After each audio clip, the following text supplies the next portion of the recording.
తిరుపతి జిల్లా సుళ్లూరుపేట మండలం కోటపోలూరు పంచాయతీలో ఏసీ రాష్ట్ర అధ్యక్షులు వైఎస్ షర్మినార్ రెడ్డి మహాత్మా గాంధీ జాతీయ గ్రామీణ ఉపాధి హామీ పథకం పరిరక్షణ యాత్రలో భాగంగా రచ్చబండ కార్యక్రమానికి హాజరయ్యారు.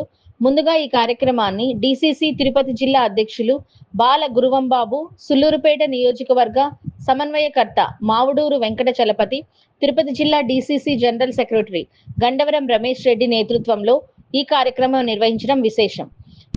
ఈ రచ్చబండ కార్యక్రమానికి వివిధ గ్రామాల నుండి పేదలు, బడుగు బలహీన వర్గాల కూలీలు కార్యక్రమానికి హాజరయ్యారు. మహాత్మా గాంధీ జాతీయ గ్రామీణ ఉపాధి హామీ పథకం పరిరక్షణ యాత్రలో భాగంగా కూలీలతో నేరుగా ముఖాముఖి కార్యక్రమం నిర్వహించడం జరిగింది. అప్పట్లో ఈ పథకం లేని వారు 15 రోజులలో అప్లై చేసుకుంటే 15 రోజుల్లో పని చూపించి పనికి వేతనాన్ని కూడా 15 రోజుల్లో ఇప్పించడం జరిగిందని మరోసారి తెలిపారు.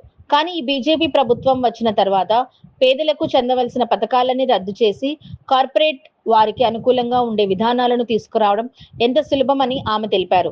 ఇప్పటికైనా అందరూ మేల్కొని ఈ బీజేపీ ప్రభుత్వాన్ని దించే రాబోయేసారి కాంగ్రెస్ ప్రభుత్వానికి ఓట్లు వేసి మన పేదల ప్రభుత్వం తీసుకురావడం ద్వారా ఈ మహాత్మా గాంధీ జాతీయ గ్రామీణ ఉపాధి హామీ పథకం మరలా మునుపు ఉండేటట్లు చేసుకోవాలని మరోసారి పిలుపునిచ్చారు. ఈ కార్యక్రమానికి తిరుపతి జిల్లాలోని పలువురు నియోజకవర్గ సమన్వయకర్తలు, మండల కాంగ్రెస్ నాయకులు, కార్యకర్తలు హాజరయ్యారు. పని ఉందా ఇప్పుడు పని లేదు. ఉన్నప్పుడు ఎన్ని రోజులు ఉంటది? ఉన్నప్పుడు 7 రోజులు పెడతారు అక్క. దాంట్లో ఒక వారం ఉంటది, ఒక వారం ఉండదు. 4 వారాలు ఆపేస్తారు. చీతలు వేయరు. చీతలు వేయకుండా ఏం చేసుకున్నారు అక్క? నీళ్ళు ఉండవు. ఎన్ని రోజులకి ఇస్తారు పేమెంట్? అది ఎప్పుడు పడుతుందనే తెలియదు అక్క. 4 నెలలు అయిపోతుంది, 5 నెలలు అయిపోతుంది. అది పడిన రోజులు కూడా ఉన్నాయి. వారానికి ఎన్ని రోజులు పోతావు పని ఉన్నప్పుడు? 7 రోజులు పోతాం. మొత్తం పోతావు.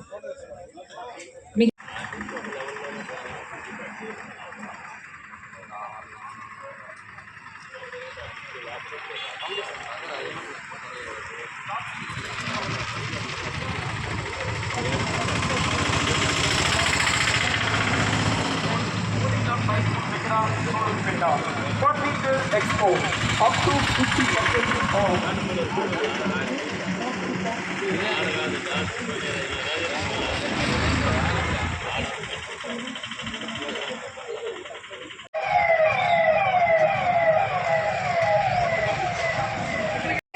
లాస్ట్ రోడ్ ఎప్పుడు వేసారమ్మా మీ ఊరిలో?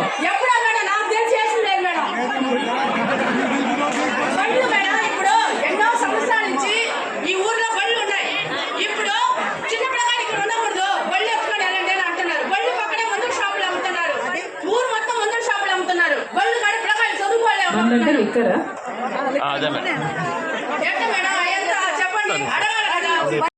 ఎప్పుడు పెట్టుకున్నారు?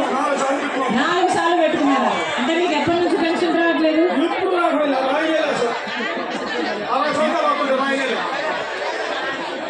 మీ వయసు ఎంత? వాళ్ళు మా కొంచెం పని మీద వచ్చి మేము పనులు చేసుకుంటున్నాం. అది కూడా ఇప్పుడు లేనటువంటి పరిస్థితి వచ్చేసింది. మాకు ఆ 100 రోజుల పనులు చేసుకొని దాంతో మా బిడ్డలు చదివించుకొని మేము కొంచెం పనులు చేసుకుంటూ ఉన్నాం. అది పనులు చేసుకొని జీతాలు సరిగా వేయడం వల్ల మాకు ఇబ్బంది కలుగుతుంది. అదే విధముగా మీరు ఉన్నారని ధైర్యంతో మళ్ళా మాకు ఆ పనిని ఇప్పించవలసిందిగా చేసుకుంటున్నాము. అదే కాకుండా ఉపాధి హామీ అనే పథకాన్ని రద్దు చేస్తున్నారు. అది కాకుండా మాకు అదే పేరుతో మేము 100 రోజుల పనిలో కూడా పనులు తీర్చుకోవాల్సిందిగా మమ్మల్ని కోరుకుంటున్నాం. రావటం లేదు. చదువుకున్న బిడ్డలు పీజీలు, డిగ్రీలు చదువుకున్న వాళ్ళు కూడా ఏ డ్రైవర్లుగానో పనిచేస్తున్నారు, యువకులుగానో పనిచేస్తున్నారు. ఇలా ఎన్నో సమస్యలు ఉన్నాయి మన రాష్ట్రంలో. వీటన్నిటి కోసం పోరాటం కోసం కాంగ్రెస్ పార్టీ తరఫున చేసిన ఈ పోరాటం ఉపాధి హామీ పథకాన్ని రక్షించుకోవడానికి చేస్తున్న ఈ పోరాటంలో మీరు కూడా చేయి కలపండి. ప్రతి అంశంలో కూడా కాంగ్రెస్ పార్టీ మీ వైపు మీ తరఫున పోరాటం చేస్తుందని మరొకసారి మాటిస్తున్నాం. వాళ్ళు ఉపాధి హామీ గ్రామం కోసం కాకుండా పక్కనున్న కాంట్రాక్టర్ కి లేబర్ సప్లై చేయడానికి ఈ గ్రామస్తులంతా వెళ్ళి పని చేయాల్సి ఉంటుంది. ఇది ఎక్కడి పద్ధతి అని అడుగుతున్నాం. బీజేపీ పార్టీ చెప్తున్నది ఉపాధి హామీలో 100 రోజులే ఇచ్చేవాళ్ళు మేము 125 రోజులు ఇస్తాము అని గొప్పగా చెప్పుకుంటున్నాం. ఇది పచ్చి అబద్ధమని మీరు చెప్తున్నాం. ఎందుకంటే గత సంవత్సరంలో చంద్రబాబు గారు ముఖ్యమంత్రిగా ఉండగా సంఘటన కేవలం 52 రోజులు మాత్రమే సంవత్సరానికి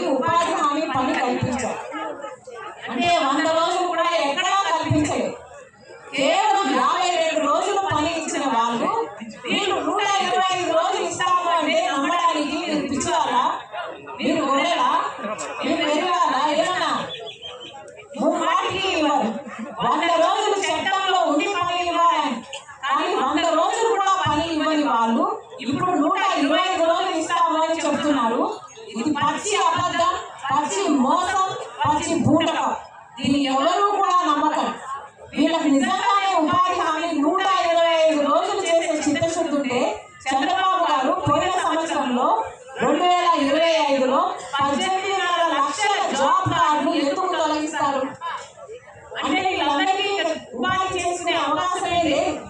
అంటే దాదాపు 35 లక్షల మందికి అసలు ఇక ఉపాధి హామీ నుంచి తొలగించేశారు. అంటే వీళ్ళకి నిజంగా చిత్తశుద్ధి ఉందా ఉపాధి హామీ జరగాలి అని?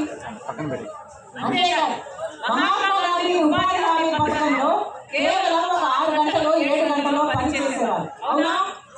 ఇప్పుడు బీజేపీ తెచ్చే కొత్త చట్టంలో 12 గంటలు పనిచేయాలట. 12 గంటలు మంటూ ఎండలో పనిచేయాలి అంటే ఆడవారి చేత ఉందా? అసలు మగవాళ్ళైనా చేత ఉందా? ఎవరికి చేత కాదు. ముఖ్యమైన తేడా ఏమిటంటే మహాత్మా గాంధీ ఉపాధి హామీ చట్టంలో పూర్తిగా నిధులు కేంద్ర ప్రభుత్వమే ఇచ్చేది. కానీ ఇప్పుడు బీజేపీ చట్టంలో కేంద్రం ఇవ్వదట. 60% ఇస్తారట, 40% రాష్ట్ర ప్రభుత్వాలే పెట్టుకోవాలి. మన రాష్ట్రం మళ్ళీ ఉపాధి హామీ ఖర్చు పెట్టుకునేంత స్తోమత మన రాష్ట్రానికి ఉందా? ఇప్పటికే చంద్రబాబు గారు కనీసం ప్రభుత్వ ఉద్యోగస్తులకు జీతాలు ఇవ్వడానికి కూడా ఇబ్బంది పడుతున్నారు. మరి ఇప్పుడు ఉపాధి హామీ ఖర్చు పెట్టుకోవాలి అంటే పెట్టుకోగలరా? ఇదివరకు 500 కోట్లు అయితే ఇప్పుడు 5,000 కోట్లు అవుతుంది. ఇంత ఖర్చు చంద్రబాబు గారు పెట్టుకోలేరు, పెట్టుకోరు, రాష్ట్ర ప్రభుత్వం పెట్టుకోదు. కాబట్టి కేంద్ర ప్రభుత్వం కూడా 60% ఇవ్వాల్సిన అవసరం కూడా పడదు. ఇది వీళ్ళ కుట్ర. ఉపాధి హామీ పథకం అంటే పేదవాళ్ళకు ఉపాధి కల్పించి వాటికి వేతనాలు ఇస్తే డబ్బులు మొత్తం పేదవాళ్ళకే పోతాయి. బీజేపీ నాయకులకు, బీజేపీ బినామీలకు పోవడా? అందుకని ఈ పథకాన్ని ఎత్తేస్తే, ఈ పథకాన్ని మూసేస్తే ఆ డబ్బులని మిగుల్చుకోవచ్చు అని బీజేపీ పార్టీ కుట్ర. అందుకే ఈరోజు కాంగ్రెస్ పార్టీ మహాత్మా గాంధీ ఉపాధి హామీ పథకాన్ని పరిరక్షించుకోవడానికి, రక్షించుకోవడానికి మీ అందరి